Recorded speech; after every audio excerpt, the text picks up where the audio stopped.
देखिए, वो कुछ मेरे ख़्याल से कॉन्टेक्स्ट में था कि जब उमर साहब को सवाल किया गया कि आगा साहब आपके घर, तो उन्होंने उसमें जवाब दिया था। मैंने वो एग्जैक्ट देखा नहीं, बट एक चीज़ है कि उमर साहब ने उस वक्त बोला कि उनको मेरे घर के सामने आगे let him protest in parliament. हाँ, तो मेरे ख्याल से आगा साहब ने भी उसका जवाब अच्छी तरह से दिया है कि सिर्फ स्टेट हुड ही नहीं, हमें आर्टिकल 370 को पहले प्रेफरेंस देना चाहिए। तो मेरे ख्याल से उमर साहब को बिटवीन द लाइंस रीड करना चाहिए कि जो उन्होंने वादे किए हैं, अगर आगा साहब ने ये बात कही है तो ये बहुत एक इम्पॉर्टेंट बात है।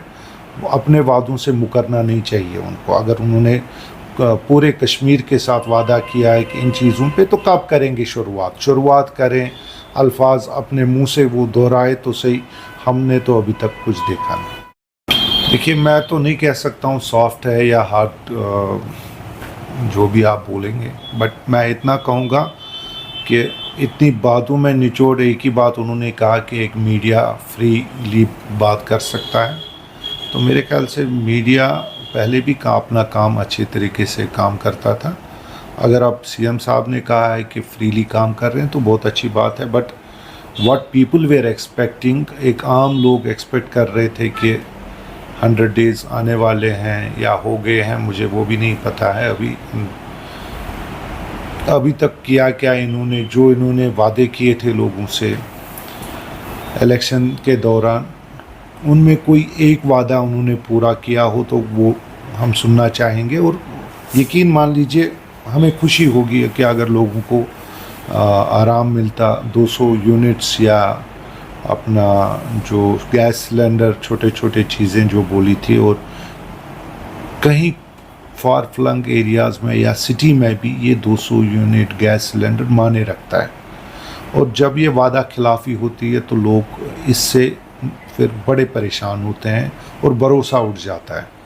अब बड़ी बातें हैं जिनमें स्टेटहुड, रेस्टोरेशन ऑफ आर्टिकल 370, 35 है, वो तो बड़ी बातें हुई।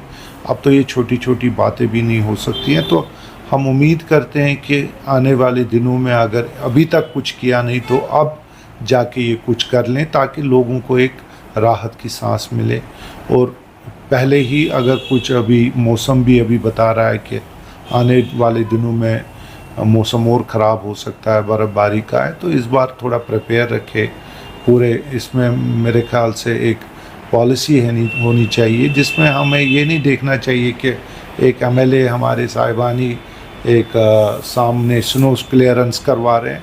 वो एक मैटर है, एडमिनिस्ट्रेटिव मैटर, उनके साथ बैठ के ये सारी चीज़ें जैसे होता है, और they can make it more accountable.